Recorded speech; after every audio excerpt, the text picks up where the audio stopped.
Great. All right, good evening, ladies and gentlemen. If I could get your attention, we're going to get the program started. My name is Michael Coleman. I'm the Associate Vice President for Global Engagement here at the University of Chicago, and I have the distinct pleasure of calling the second annual U.S.-China Forum to order and to introducing our first two speakers to deliver welcoming remarks. First, I'd like to introduce Provost Daniel Diermeier. Provost Diermeier serves as the 13th Provost of the University of Chicago, a position he assumed in July of this year. In that capacity, he has the responsibility for academic and research programs across the university and oversees the university's budget. Prior to his appointment as provost earlier this year, Provost Diermeier was the dean of the Harris School of Public Policy from 2014 to 2016. He's also the Emmett Dedman Professor at the Harris School and the college, and a member of the board of the University of Chicago Medical Center, the Board of Governors for Argonne National Laboratory, and the Board of Trustees of NORC.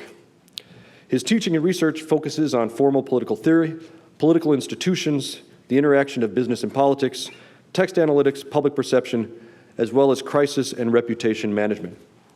Prior to joining the university, Professor Diermeier taught at the Graduate School of Business at Stanford University and the Kellogg School of Management at Northwestern, most recently as IBM Professor of Regulation and Practice in the Department of Managerial Economics and Decision Sciences, and Director of the Ford Motor Company Center of Global Citizenship. While at Northwestern, he also held appointments in economics, political science, linguistics, and the School of Law. Provost Diermeier has won numerous teaching and academic awards and has been advisor to governments, nonprofit organizations, and leading corporations.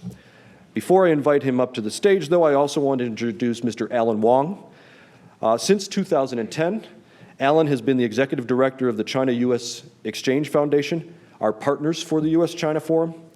The foundation is a Hong Kong-based nonprofit organization established in 2008 to promote positive relations and better understanding between China and the United States.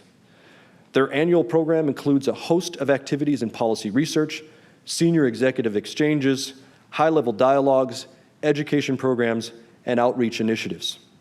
Prior to his appointment with the foundation, Alan was the Deputy Executive Director of the Hong Kong Trade Development Council, an organization responsible for promoting Hong Kong's external trade. In his more than 30 years of service with the Hong Kong Trade Development Council, he had extensive experience working both in Hong Kong and overseas, including postings in Los Angeles, Chicago, Dallas, New York, Panama, Paris, London, and beyond. It's a pleasure to welcome Alan back to Chicago. With that said, and without further ado, please join me in welcoming Provost Daniel Diermeier to the stage.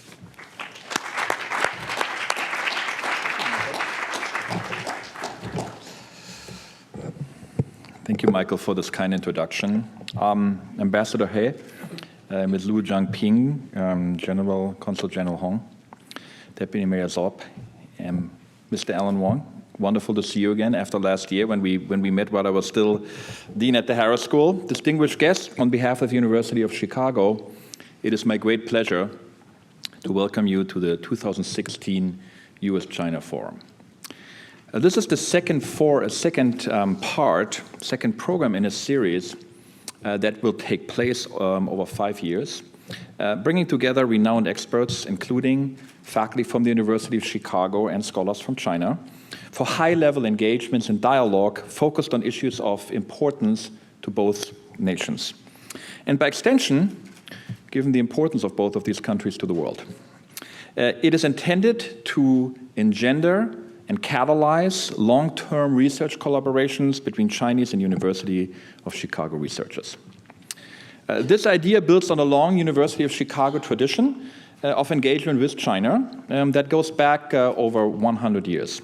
The engagement began with University of Chicago President Harry Pratt Judson's leadership of the 1914 commission that helped establish the China Medical Board and has, over the years, over the decades, expanded to all parts of the university. Our faculty features some of the world's leading experts on areas ranging from traditional medicine, ancient Chinese texts, Chinese politics, and Chinese arts. They are engaged with collaborators in China working on issues on public health, early childhood education and childhood development, and also particle accelerators. Students participate in a wide range of activities, both in China, including language study, civilization abroad programs, research and internships. But as we are in the year of 2016, this is really only part of the University of Chicago's China story. While Chinese students have always been an important part of the student population here at the university, including such luminaries as Nobel laureates C.N. Yang, PhD 1948, T.D. Lee, PhD 1950, and then Daniel Zhu, who got his PhD and then later won Nobel laureate, Nobel Prize in Physics. They have, in recent years, become an even more important part of the university community. We now have 928, we counted every single one of them, 928 students from mainland China, 48 students from Hong Kong. They are enrolled at the university in the spring quarter of 2016, with Chinese students representing about 25 of all international students. And we always, during my time as dean at the Harris School, had a very large contingent of Chinese students who were a crucially important part of our student body. And then, as many of you know, 6 years ago, the university made an even deeper commitment to China, opening the doors to its center in Beijing. And over the last 6 years, under the leadership of Professor Dali Yang, who is sitting right there joining us, the center has become a hub of university research and academic activities.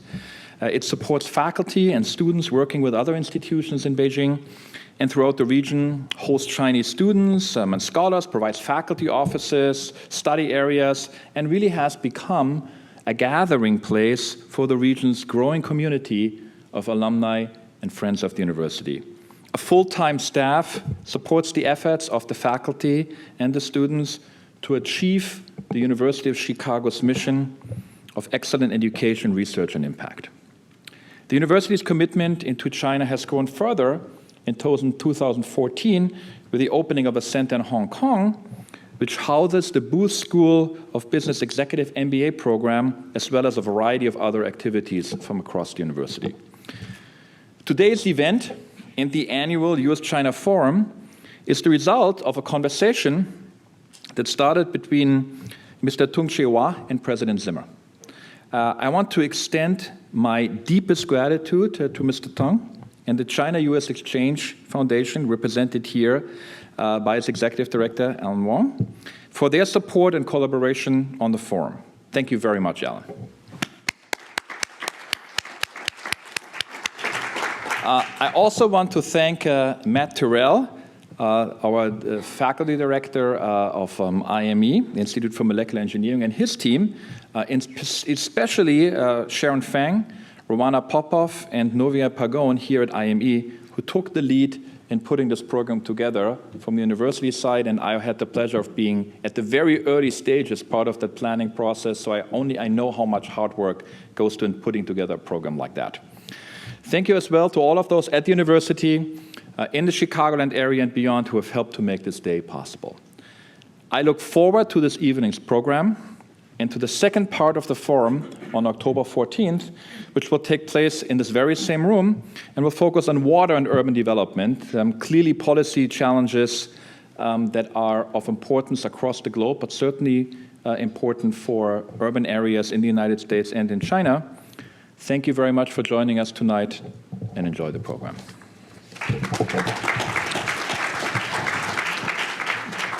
Please welcome Alan Wong, Executive Director of the China-United States Exchange Foundation.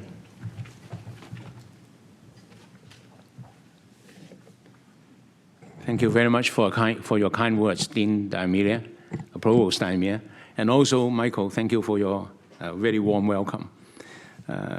Good afternoon, ladies and gentlemen, late afternoon. Last year, with the tremendous help and support of the Office of Global Engagement of the University of Chicago, we started this initiative, the US-China Forum. We created this platform where the most important bilateral relations of the world could be explored, appreciated, and supported by positive ideas. We are now continuing with these very successful efforts. I must express my deepest gratitude to Provost Daimir and Association Dean Rowena Popov. I don't think she's here yet, but oh, and of course Michael, who's in particular spared no effort to ensure this event enjoys the success it deserves. And I want to pay a special welcome to our new Consul General in here. Thank you. U.S.-China relations is at crossroads. Tremendous progress has been made in recent years. Our two presidents have met no less than 5 times this year alone, and we can count cooperations in various areas such as climatic change, nuclear non-proliferation, eradication of diseases in Africa, for example. And also, United Nations Joint Peace Efforts keeping is also a major area where the two countries cooperate very closely.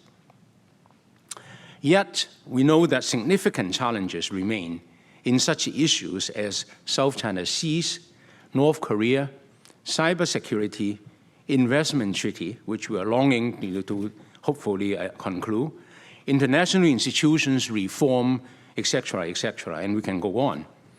And also some of the more recent rhetoric in your presidential election doesn't really help the situation either, I'm afraid. But advancing this relationship, we must, because the alternative will be truly unthinkable, not only for our two countries, but for the world at large. It is in this spirit that we have organized this forum. We are very fortunate today to have Ambassador He Yafei to deliver the keynote address on China's foreign policy under President Xi Jinping. Ambassador He is one of the most seasoned diplomats who was Deputy Director of Overseas Chinese Affairs Office of the State Council from 2012 to 2016. He was Vice Minister of Foreign Affairs and was instrumental in the negotiation of the Copenhagen Accord in December 2009. His career has been very illustrious, but you can have all the details in the brochure that is distributed at your seat. In Ambassador's unique position, he will give us his perspective of the present stage of our relationship and how to nurture its development. I'm sure you are all looking forward to his remarks.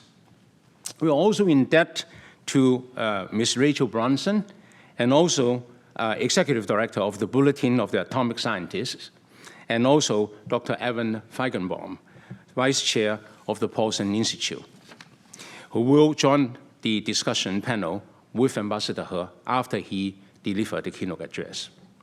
So, ladies and gentlemen, without further ado, please join me to welcome Ambassador He.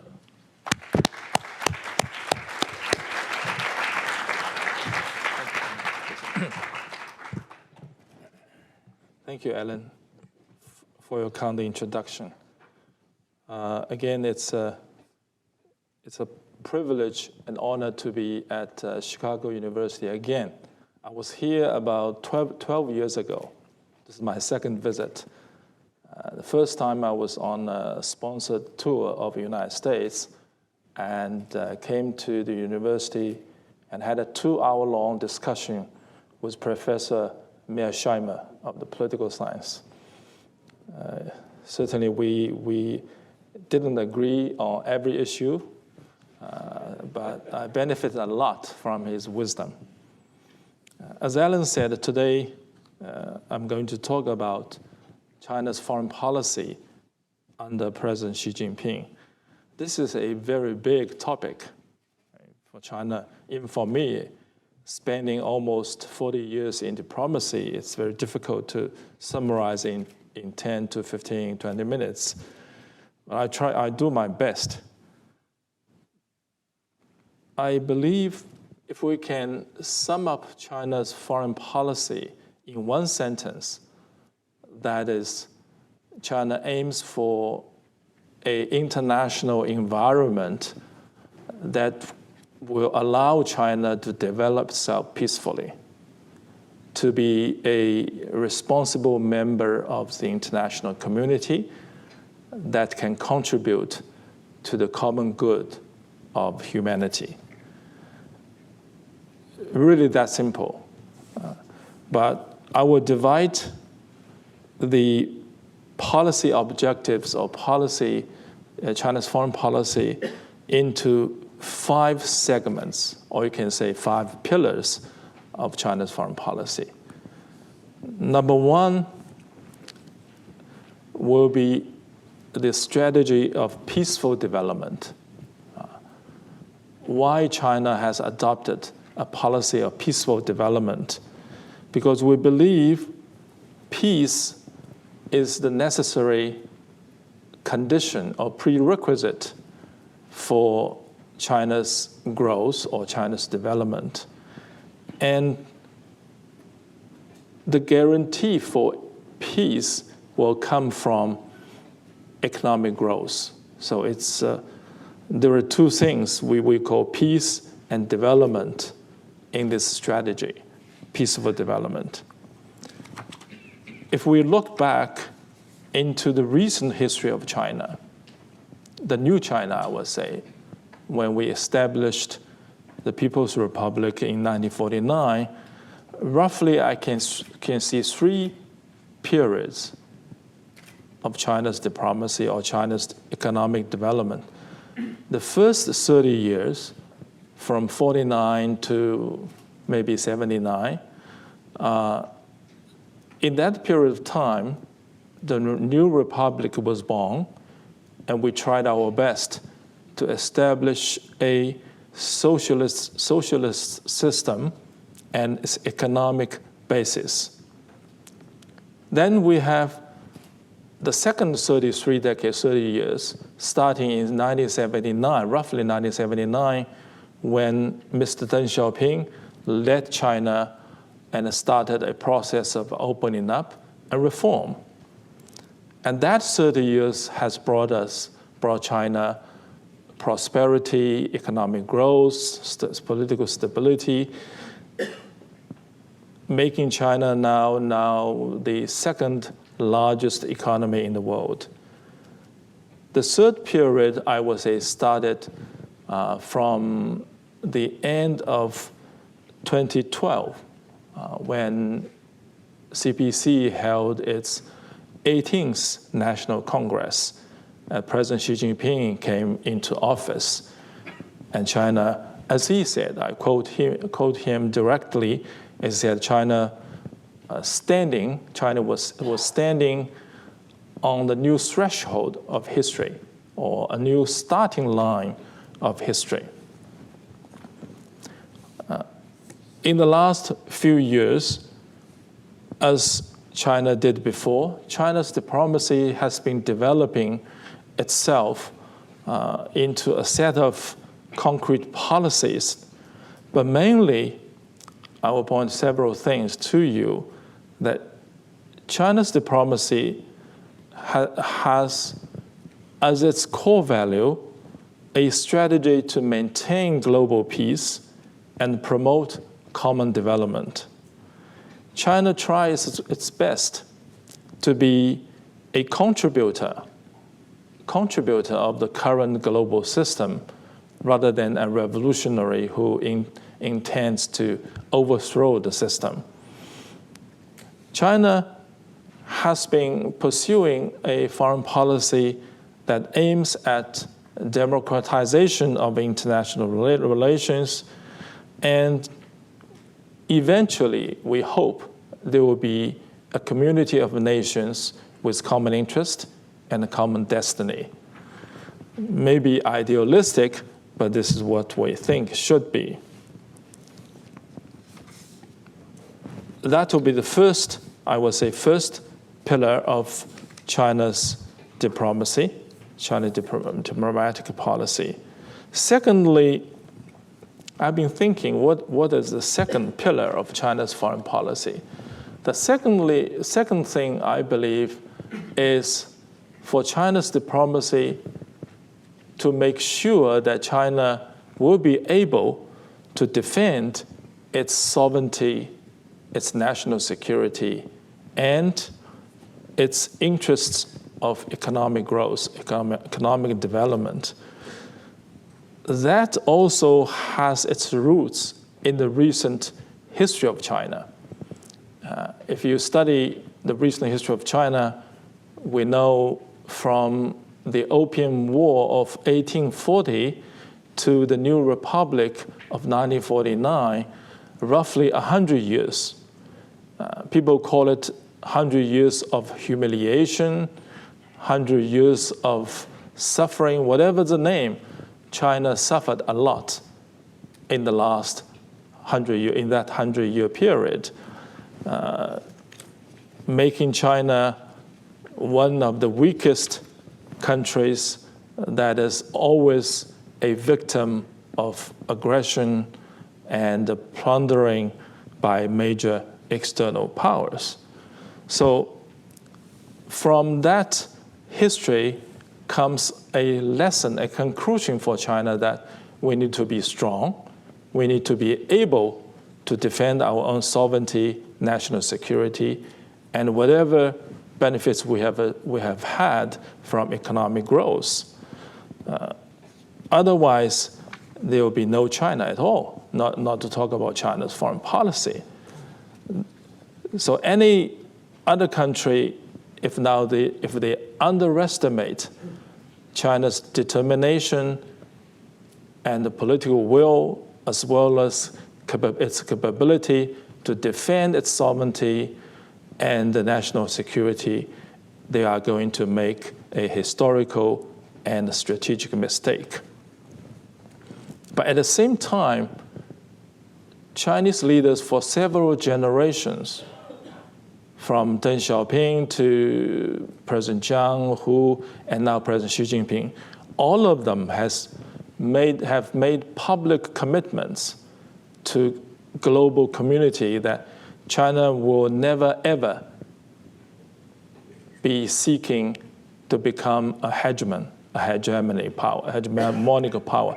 No matter how difficult it is, no matter how powerful China becomes in the future, China will never become a hegemon, will never engage in expansionist policies, will never ever seeking its own sphere of influence. The latest, of course, announcement is by President Xi Jinping at the General Assembly of the United Nations last year. This is a commitment China will adhere to no matter what. The third pillar, I would say it's pretty new, is China's idea of building a global network of partnerships. Because when we look at the world today, it is a globalized world. It is a global village.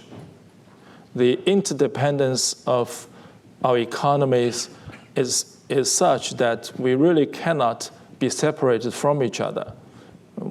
China and the United States may be able to do so because we are large countries, but both of us will be poorer and without each other's help. So this is the world we're living. Secondly, the security architecture that we have inherited after the Second World War and is still continuing is mainly based on military alliances, either bilateral or multilateral. Military alliances. Of course, the United States is right at the core of that system. That system had worked for several decades and is still functioning. But China does not believe this is the system we should continue. And that system probably will not be able to maintain security for every country. China has adhered to the policy of non-alignment. But a very strict or maybe a mechanical interpretation of non-alignment will not work. It's not working today. You need friends, you need partners, you need other countries to work with you for a common purpose. So what China has come up is an idea of global network of partners. We need to be partners. We may have different ideology, we may have different political system, economic system, but we are all in this boat, big boat together. We either sail in the same direction, or we can sink this boat and everybody will be drowned. That is a new pillar, I would say, of China's foreign policy. China will not, as I say, by establishing such a network to overthrow, for the purpose of overthrowing the existing system, we are trying to build something new where everybody can fit in. Fourthly, the fourth pillar, if I can say so, is China's foreign policy, China's diplomacy, will be for China and others to maintain or safeguard the global international system that had formed right after the Second World War. China will be a defender and a strong force in maintaining that system with the United Nations at its core. China will continue to defend and promote a global system of free trade and free investment. And China will also try our best to reform the existing global economic and financial system. But a reformer is not a revolutionary. The reason for China to be determined to be part of the system and to contribute to the maintenance of this global system is very simple, because China has benefited a lot from globalization, which has underpinned this system. We can say safely that China is one of the major beneficiaries of the current international system or global governance system. But global governance does face a new challenge. If we look back at the financial crisis of 2008, the financial crisis didn't only threaten the global economic and financial system. It's brought us to the brink or the precipitous of total meltdown of our economic and financial system. Not only that, but also it has destroyed, I would say, the economic theory or economic model that governs our economic system, what we call economic neoliberalism. I know Chicago University is in the vanguard of creating economic theories and maintaining economic theories, always in the very front of that. But that crisis did destroy the fundamental pillars of economic theory that had governed us for decades. One example is you can see the rise of G20 and the gradual decline of G7 in terms of global economic governance. The reason is simple, as I have explained. And China has done some thinking and come up with a few ideas of our own to promote global economic growth and to maintain the existing system. One proposal is to build One Belt, One Road, the new Silk Road. That idea sometimes is perceived as China trying to expand its economic influence, which is not true. This is a proposal for common development of all countries, because when China sees the world, sees the global economic situation, will find a problem, a fundamental problem. That problem lies in the unequal, unbalanced development of countries. We see a group of advanced nations, we call developed nations, and there is a large number of underdeveloped or developing nations. When you have two groups, one is advanced and rich, the other is still developing in the very early stages of industrialization. Some of them are pretty poor and left behind by globalization. You see the gap between rich and poor, the gap between developed and underdeveloped. Then you got a fundamental problem for the whole world. If we want to achieve global sustainable economic growth of the world, we will not be able to achieve that without everybody can develop it themselves. Everybody can develop itself. So we should not let developing countries being left behind by globalization. That's why China come up with this One Belt, One Road initiative and try to help the infrastructure building for developing countries. We even, this for China is pretty new, pretty bold and adventurous too. We spearheaded an effort to set up a new global international financial institution called Asia Infrastructure Investment Bank. United States seem to be reluctant to accept it, but we have had now over 100 members to the bank. It is being run as an international financial institution with international rules. Canada is the last one to join this last September. The last pillar in China's foreign policy concerns China-U.S. China-U.S. relationship is the most important. There is no other. The most important bilateral relationship in the world today, because these two countries are big, really big countries. They are, one is most advanced nations, still the biggest economy in the world today. China is number 2 and is catching up. So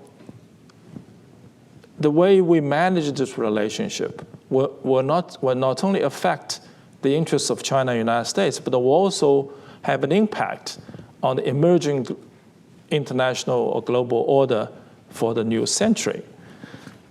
There are lots of predictions about this relationship. Some will say that the rising power, that is China, the incumbent power, that is the United States, will eventually come to a military confrontation, because history is abundant in such examples.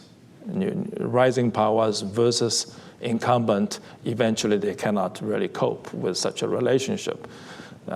We do not believe that is inevitable. We believe it is manageable because we live in a new era of globalization.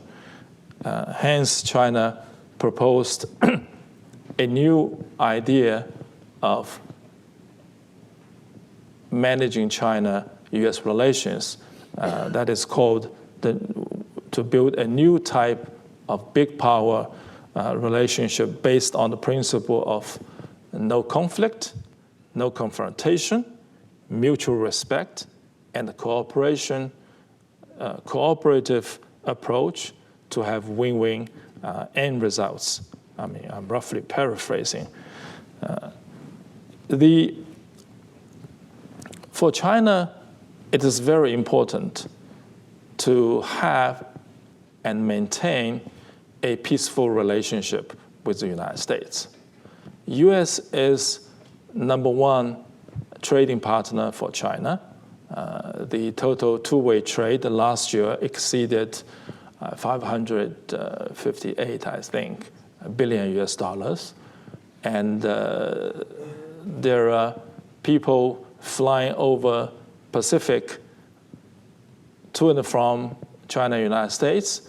That number last year stands at 4.7 million. That's almost 5 million people are flying. Some people flying daily, maybe it's not daily, but weekly.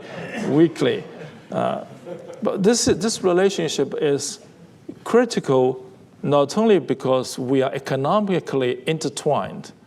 China's investment has been increasing in the United States. We can even increasing in a faster pace if there were less political resistance in the United States. It's already coming to 12, 13 billion US dollars a year in the United States.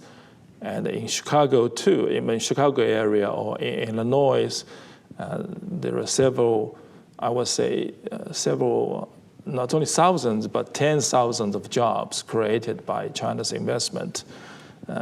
By the way, China has become a net capital exporter or exporting country since 2015. That is last year. So we are exporting more capital than what we're taking in terms of foreign direct investment. So in that area, our two countries can also cooperate. Lastly, I would say on this last pillar, it has huge ramifications for the world. Whatever we do to each other, you think it's only what we're doing to China, what we're doing to the United States. Whatever policy we adopt, economic, political, military, even cultural, they have a huge impact globally. So there is a responsibility for both countries, for both governments, to act responsibly, to act in the interest not only of two countries, but of the whole world community. I will stop here, and this is roughly a brief introduction to China's foreign policy. This is all my own interpretation, not official. I'm an ex-official. I'm now a professor at Beida, Beijing University, very, very proud of that. Trying to transform myself from a career diplomat into a professor. Thank you very much. Thank you very much for that. Thank you again to the University of Chicago for hosting us. I was told to remind everyone when we get to Q&A that we're on the record, so that big camera in the back is suggestive of something. Terrifying. I turned, when you gave the number of the people flying back and forth between the US and China, I turned to Evan and said, I think it was just him being counted back and forth regularly. So it's my job now just to get a conversation going, and then we'll quickly turn to question and answers. I have so many, this could, if they let me, it would take hours, but they've only given me a few minutes. So let me start with the general US-China relations. And Evan, maybe I'll have you open it up with a quote that I found from your boss, Hank Paulson. So Hank has said, or he's recently written, that the relationship between the US and China is increasingly important, but more difficult and more fraught. And so we heard some of the pieces of that architecture maybe being laid out. And I wonder if you would agree with that characterization, and if so, why or why not?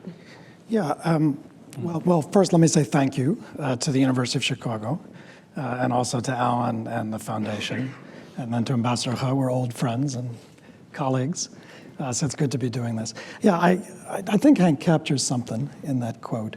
You know, we've been doing this a long time, and so if you've been working on US-China relations for a long time, you've seen a lot of ups and downs, and you become a little cynical and jaded about it, and you say, well, things are bad, but are they really as bad as, you know, when the Chinese embassy in Yugoslavia was bombed, or 1989? Pick out your date. So we've all seen a lot of ups and downs, and also this is an election year, and as somebody said, the rhetoric's a little bit more heated than usual. this time. But I do think this is my 30th year involved with China and US-China in one way or another. And I do think, as that quote from Hank implies, that there are some things structurally that are changing that worry me a little bit as somebody who thinks it's important that there be a productive US-China relationship. And it's not just about the election, and I would flag a few. The first is there's been a kind of operating theory of the relationship for a while that economic integration would mitigate security competition. But to put it bluntly, not only is it not clear that that's happening, but the reverse appears to be taking place. And in some ways, security competition is intensifying, particularly in Asia, between the United States and China on issues like the South China Sea, despite the fact that these two countries are more integrated economically than was imaginable even a few decades ago. You know, the trade was almost $600 billion in trade. There's $50 billion in US investment stock in China. As Ambassador He said, you know, Chinese FDI in the United States is growing. And so if economic integration is not going to mitigate security competition, then in the first place, we need to figure out how to manage that set of issues so the relationship doesn't ride off the rails. But we also need to think about how to thicken or maybe change the way economic integration is taking place. And there was a lot of talk about investment. I think investment has some potential to do that. Because unlike trade, which involves, you know, trade, you're just buying and selling things at the border, investment involves much deeper relationships that involve people, plants, assets, job creation. And so with this growth and investment, we have another bite at the apple and another opportunity. But I'd say two other things. You know, second, we have a lot of common interests between the US and China. But in my experience, having been a State Department official and worked on a lot of different problems from North Korea to Afghanistan, we also have a lot of trouble sometimes turning common interests into complementary policies. And part of the reason for that is that the common interests, such as they are often shared at a relatively high level of abstraction. Peace, security, stability, development. And when you begin to grind down on those in specific contingencies like North Korea, you run into a series of problems. You know, for one thing, sometimes the US and China have the same priorities, but we rank them differently. In North Korea, for example, I would argue we both value stability and denuclearization. But to be blunt, the United States values denuclearization more than it values stability, and thus is much less risk averse than China has proved to be. China values both, but I would argue values stability somewhat more than denuclearization. And you see that in policy. We also don't always share threat assessments in terms of the scope and intensity of the threat. And the other thing to say is that there are a lot of countervailing interests that come into play. So Afghanistan's an example. I was the Deputy Assistant Secretary of State in charge of Central Asia for a while. You know, China absolutely shares the US interest in a stable, secure Afghanistan that doesn't support or harbor terrorism.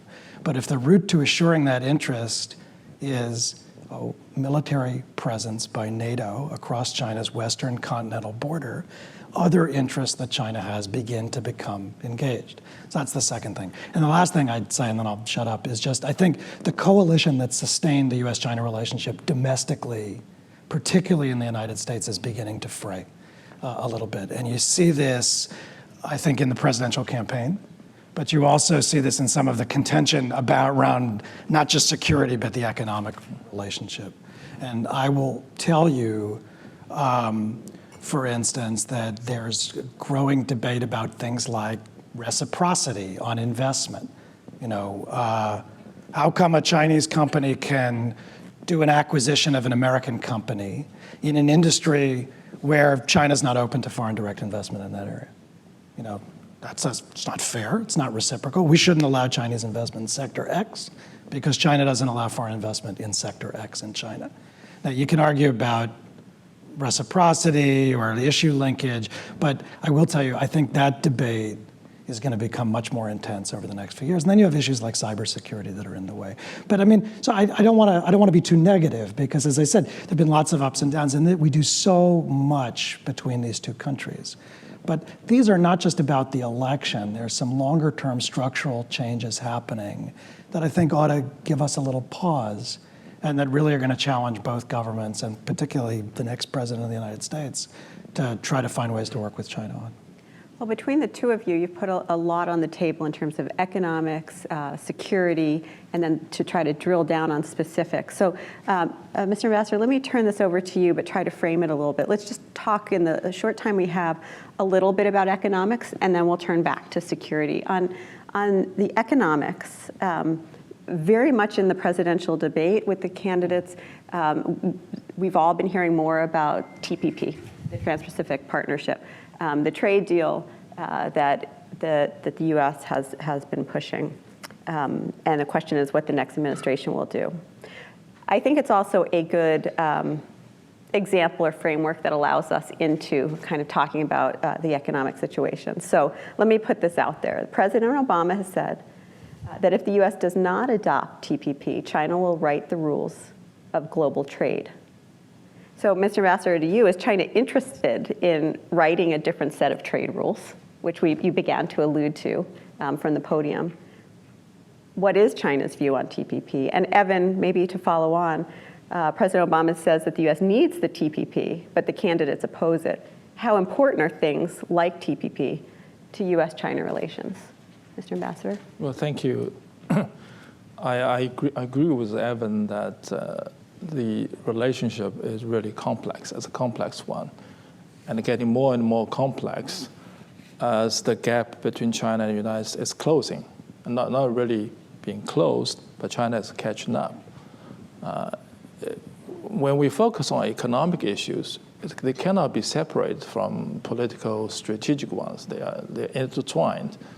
I'll give you an example. The TPP is a very good example. People generally believe China is opposed to TPP, which is not true. China is studying TPP very carefully as a new way of creating freer trade, more investment. So China is not opposed. What China worries a little bit, like you said, what you have quoted President Clinton, and he said some other times also about trying to exclude China from the rule-making in economic terms. As if TPP is making new rules, we do not want China to be in that process, to writing the rules.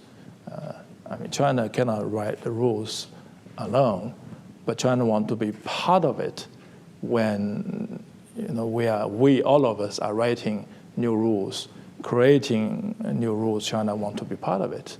That is a legitimate concern. If China is intentionally excluded from economic new rule making, what do you think China will think? Certainly China will have a negative view of TPP. And that's more political than economic. We understand this is a negotiation that has been concluded more or less, but not yet ratified. We will see what China can do, whether China can be part of it. We believe China should be in at the very beginning, in the negotiation of new rules. But since it is not the case, China wants to be part of it, eventually be part of it. And United States will not like it when it is excluded from a global negotiation on major economic issues. We had the same feeling. China doesn't want to be excluded. So this is about TPP. More generally, I will only add that from a strategic point of view, I believe the United States has some growing anxiety about China. As we see it, the anxiety comes from that U.S. sees a country, a big emerging economy that's saying it's part of developing world, a socialist one. They have a different political system under the leadership of the Communist Party, and growing fast, not in rivalry with other major powers, but in peaceful cooperation with other powers, and grows into a major player in the system, in the global system. So that worries United States in the sense that U.S. feels threatened about its dominant position in the global system. That's why many scholars are saying China is the power that is trying to rewrite the rules, trying to revise the system, which is not true. If you look at what China has been doing, China is even adamant in defending the system, in maintaining the existing system. If you say somebody is rewriting the rules, I would say, forgive me, it's the United States. Because U.S., for instance, the TPP is a good example. The United States is trying to write new rules. And we're not opposed to new rules. New world need new rules. But China should be part of it. So strategic anxiety is driving United States towards a more aggressive policy, quote unquote, aggressive policy vis-a-vis China. Even official interpretation from the State Department, from the White House, about the pivot to Asia or Asia-Pacific rebalance, they say has no intention of containing China. But if you hear pronouncements from Secretary of Defense, from other senior officials, it certainly contains lots of elements about containing China. They are moving large amount of forces, military forces, to the Western Pacific, simply to check China's influence and to prevent China from growing further or exerting more influence, gaining more influence. I would say we need to seriously, the two powers now, people say, are in a messy situation, in a messy relationship. I think people should not be afraid of being in a messy situation. Everybody will be, even little guys will be in a messy situation with his classmates. So we need to be calm, and the major powers should be able to really engage in a serious discussion about what will be the better course for both countries to follow, and what will be the best for the world as a whole. We're going to come back to the kind of changing military balance next, but just staying on kind of the economic architecture and how important TPP is to our policy in Asia or U.S.-China relations. Well, I think it's tremendously important, and it pains and saddens me, not just where the debate on TPP is between the candidates, but the debate about trade and kind of the rising of protectionist sentiment, and also some of the fact-free argumentation that's being made around trade. It's funny that the discussion about TPP has become so binary, that it's a US-China thing. And the reason that's funny is because if you know the history of how TPP started, this was not even an American idea, right? This started with a group of 4 countries, Brunei, Singapore, New Zealand, the countries like this in Asia. And it started because the global trade liberalization round, the Doha round, had stalled. And because it stalled, regional agreements beneath the global level began to develop some momentum. There had originally been a vision in Asia of a free trade area of the Asia Pacific. But since a free trade area encompassing all Asian countries was not possible, the original idea that this group of 4 had for TPP was that first moving countries within the Asia-Pacific Economic Cooperation Group, the APEC group, they would be kind of the first movers. They would kickstart this process of liberalization. And eventually, you would work your way toward a free trade area of the entire APEC grouping, including China and the US. Now, when the United States joined this negotiation, actually the US joined this negotiation in the Bush administration, suspended it early in the Obama administration, and then the Obama administration came back around and focused on TPP. But the way TPP has played out for the United States owes a lot to a big transition in the way the United States thinks about trade. And this gets to, I think, actually some of the differences on rulemaking and on standards and things like that. The view and the emphasis in US trade policy now is not on things that are at the border, like the reduction of tariffs, because there's been so much tariff reduction through free trade agreements over the years. And the US is actually a very open economy with very low tariffs. It's really focused now for the US on things that lie across the border and behind the border that have become barriers to trade, which is why when the US negotiates free trade agreements, whether it's NAFTA or other things, it's become increasingly focused on things like standard setting, the role of state-owned enterprises, non-tariff barriers to trade, things that lie behind the border. And that's how when the president and others talk about standard setting in TPP, that's what TPP has come to address in its investment in other chapters. So it engages issues like the role of state-owned enterprises or environmental standards and domestic law that not every country in Asia would be prepared to accommodate, which is why not just China, there are many, I mean, I used to work on India. I can't imagine India in the TPP under current conditions, because India would not be prepared to make many of the domestic changes. So that's the extent, that's where TPP has become about standard setting. Now for the US, the reason it pains me on the candidates is because if you think about the role of the United States in Asia since 1945, to the extent the US has exercised leadership in this part of the world, it's because the United States has been a provider of both security-related public goods, but also economic public goods and other benefits, like keeping its market open to exports from Asia so that export-led economies could power their way to growth, but also being a leader and a momentum driver on regional and global trade liberalization.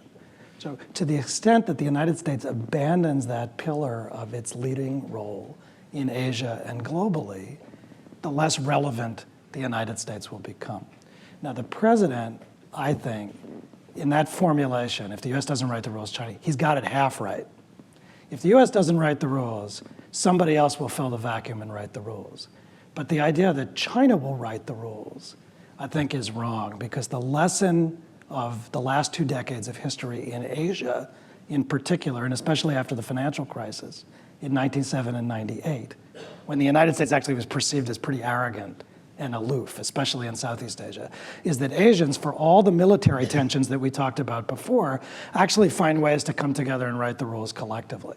And so that's what this move toward kind of pan-Asian regional trade agreements, swap agreements, bond funds, that's a problem for the United States if it wants to remain relevant in this part of the world. US business is relevant, but for rule setting, we could just walk off the field. And that may be where we're heading in this country. And if that's the case, then you can say goodbye to American economic statecraft in Asia. So to go back to your very direct question, does that threaten the American role in Asia? You bet it does, but that is heavily self-inflicted. And that to me is why the debate about TPP is actually pretty painful. If I may add briefly, I agree with you that when the United States sees that the global trading negotiations have been stalled at WTO, everybody goes for regional, bilateral, free trade agreements. TPP is one example. It's okay. China is doing that too.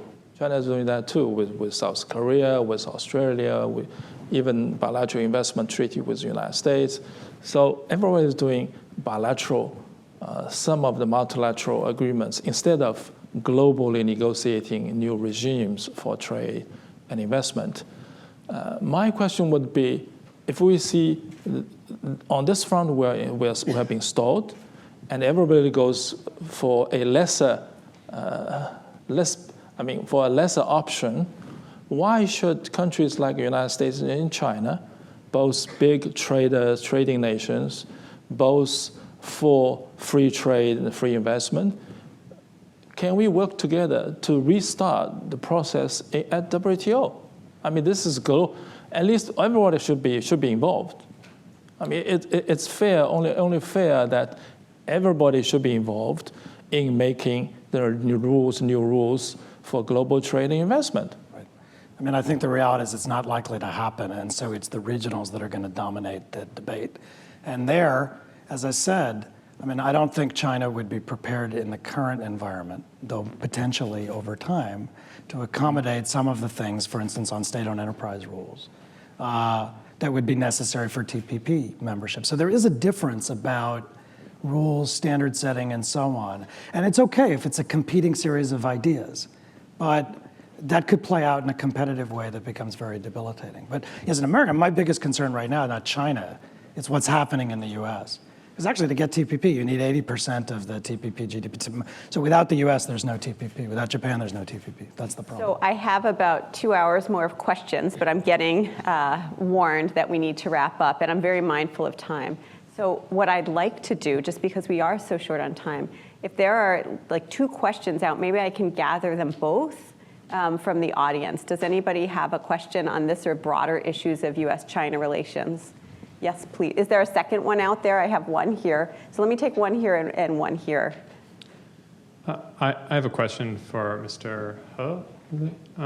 Best. How much of China's foreign policy do you see as dictated by the structure of the international environment, and how much of it is distinctive to the Xi Jinping administration? Can I ask you just to hold your response? And can I get that second question here? 'Cause otherwise, we're going to run very late. I just wanted to ask, you both talked about the Korean Peninsula as a place where there have been a lot of sort of disagreements, and yet it's also a place where China and America do admittedly share a lot of common interests. And so I'd like to ask, what can China and America do to better create that complementary policy, to better kind of coordinate their policy there for common interests? Thank you. Mr. Ambassador, do you want to take that? They're actually, they're somewhat related. Okay. The first question is about how we formulate China's foreign policy, whether we take into account the current global situation or global balance of power, etc.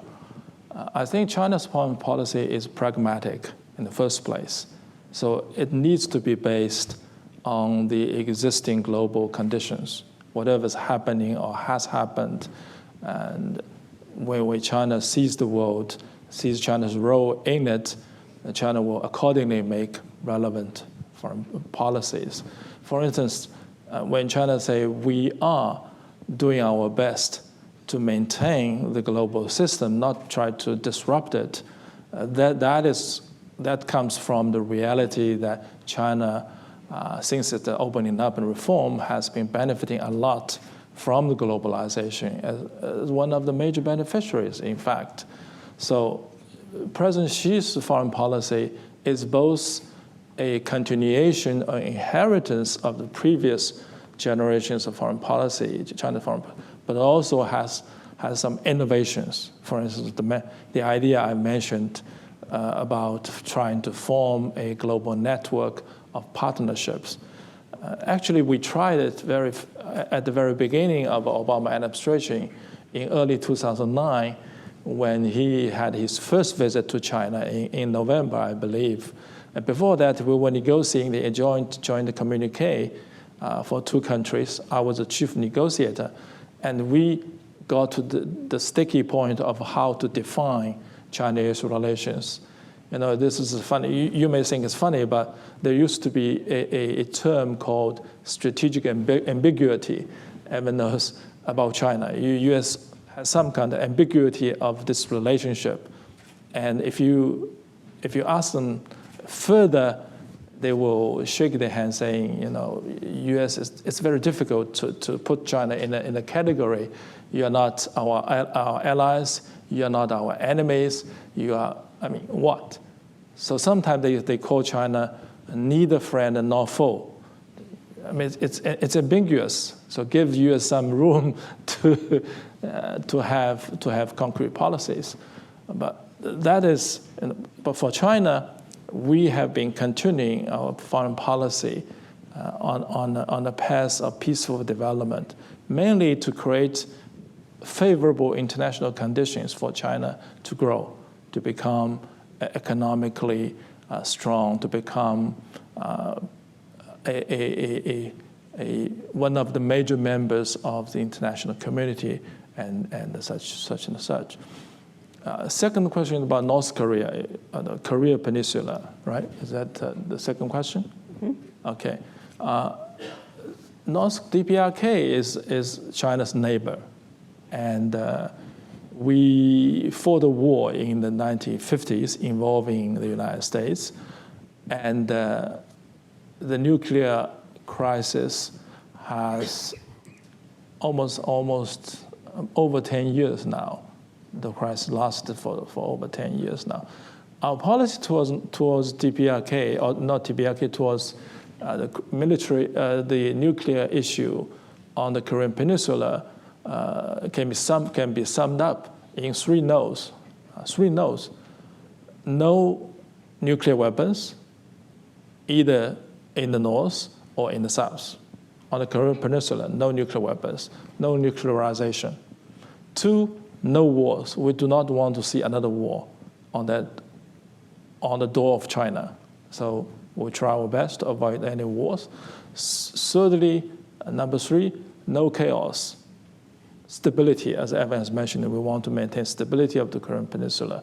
So we will try our best to avoid a chaotic situation. It is chaotic enough. So major powers, China, US included, should be working together to seek a diplomatic solution to the issue. I mean, military solution is not a solution. I do not believe there is a military solution to the Korean Peninsula, no matter what. Thank you.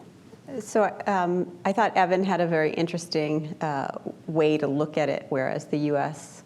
preferences denuclearization over stability, whereas China preferences stability over denuclearization. Would you agree with that characterization? Yes and no. This is a priority issue. I mean, you are saying, okay, the 3 no's, no nuclear weapons to be number one objective, and the other 2 should be following. I would say they are interconnected. You really cannot say which one is the most important. If there is a war, I mean, all those nuclear weapons will fall into whose hands? Nobody knows. And what will happen with these nuclear weapons? If there's a war, everybody will suffer. China will be probably number 1 victim. And if there is a further chaos, then they might lead to a war. And then you can play the scenario in different ways. But no nuclear weapons is extremely important. We do not want to see the region become one with countries full of nuclear weapons. That will create risks and danger for wars, for further wars, or at least for the arms race. So I would say we need to find a balance among the 3 objectives. We cannot say which one is the most important. Did you want to comment on that? I have a slightly different view on that. I mean, look, this issue is really, I mean, I worked on this issue. We worked on 6-party stuff. Does the United States care about stability? Of course the United States cares about stability. They've got 19,000 artillery tubes pointed at our ally in South Korea. So, any military conflict on the peninsula immediately engages U.S. forces, U.S. interests, and our ally. So yes, we care about it. I think the problem now, and this begins to get to your question about complementary approaches or not. First of all, the North Koreans are driving the play. This is not just the US and China get together and decide how this is going to be, or the outside powers get together. It's the North Koreans who've been in pursuit of nuclear weapons and delivery systems for a long time. And it's not clear that they intend to give them up, no matter what assurances are offered to them. Okay, so China doesn't control North Korea. They have influence, but they don't control. So the North Koreans are going to do what the North Koreans are going to do, presenting problems for all of this. I think for the United States, the problem now is, given the strides that North Korea is making in terms of its nuclear weapons and delivery capability, this is not for the United States principally an issue about how to manage US-China relations or work together on a common problem. This is an issue of a fundamental national security threat to the United States and its allies, coming from North Korea's choices and actions. And from this last set of North Korean tests, and other activity, it is clear, I think, that North Korea's goals are to fit a nuclear warhead onto a delivery system that can hit the continental United States. That being the case, this is not about US-China cooperation for the US first and foremost. This is about North Korea's threat to us and our allies. And if you start from that point, then the question of the diplomatic engagement and how to pressure or not pressure North Korea, all of that is in service to this goal. Now, in service to that goal, I think the US has reached some conclusions from many, many years of attempting to negotiate with North Korea unsuccessfully, and North Korea continuing to pursue these programs about the scope and urgency of the threat and also about the utility of certain kinds of policies. And there, the United States and China are not on, I mean, it would be hard to say we're not on the same page right now. We're just not on the same page. And I think particularly since this last test, the United States and South Korea and Japan are becoming more hawkish about how to deal with this problem, while I personally think China is becoming more dovish because there is a view in China that doing otherwise will provoke North Korea into even more destabilizing actions. So we don't need to sort of have a debate about whether that analysis is correct or not. That's the prevailing view in the United States now, and that puts us on a bit of a collision course because you're hearing more and more a view expressed in the United States that China is essentially enabling North Korean behavior. Now, you will say that's untrue, that's unfair, I got it, but that is a view expressed in the United States, and so I think the calls that you're hearing that the US should start to think more broadly about the targets of its sanctions policy, unilateral sanctions and so on, that's going to intensify. And that's going to create another point of friction between the US and China. And again, prevents us from pursuing the kinds of complementary approaches that get us to the common goal. And unfortunately, I think that's where we are. And the North Koreans, I can think of at least 5 things the North Koreans could do in the next year. And therefore probably will do, that will surprise us all and will make this harder. So I don't think this is going to get any easier, and I think we're not in a great place on it. Sorry to be so cynical about it. No, you're not cynical. It's, if I may say so, Last point. I agree with some of your analysis and disagree with some of some others, usually. Just like we used to. We have to take a realistic and historical view of what has happened on the Korean Peninsula, right? Of course, the latest test, nuclear test, and what the DPRK has been doing in terms of nuclearization certainly is not right. China is firmly opposed to such a move by DPRK. We have made our position very clear. But again, we have to look at what each party can do to cool down the tensions. And we have to see why, I mean, I'm not defending North Korean position, but have to see why the other party is doing such things. If we see the increasing frequency of huge or massive military exercises on the Korean Peninsula and in the neighboring area, that's not a good sign. That's a signal for military actions. You can say it's a prevention, but it is a military action. If you see a B-2 or B-52 strategic airplane flying over Korean Peninsula with real nuclear weapons, and not the dummy heads, real nuclear weapons, that's something we need to worry about. Not only DPRK will be worried, China will be worried too. And we see planes flying close to China's border with real nuclear weapons, whatever the reason or as a response to something. So what I'm saying is that we need to have a careful look, take a careful analysis, not being biased against any party, but careful, detailed, sensible analysis of what has happened and what each party can do to reduce the tension, to cool down a little bit, take a little back. this is my imagination, maybe carrying myself away. I mean, if, for instance, if the United States saying, okay, we will stop military exercises for 6 months, for a year, as a good gesture, would it do any harm to U.S. interest? I don't think so. But it would be a very good gesture to DPRK, saying, look, we have stopped this. Maybe you should stop doing something, in that direction.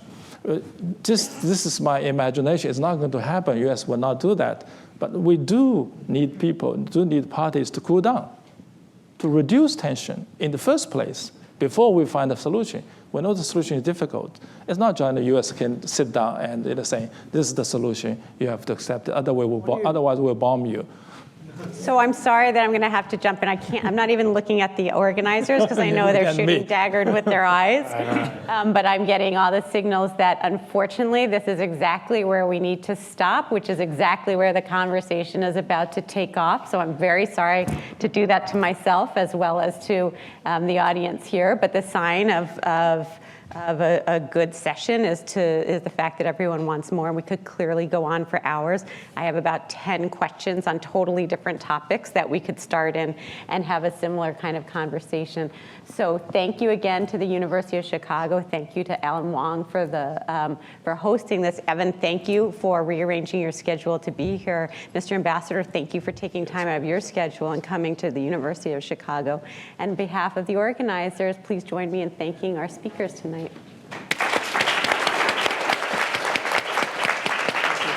Thank you.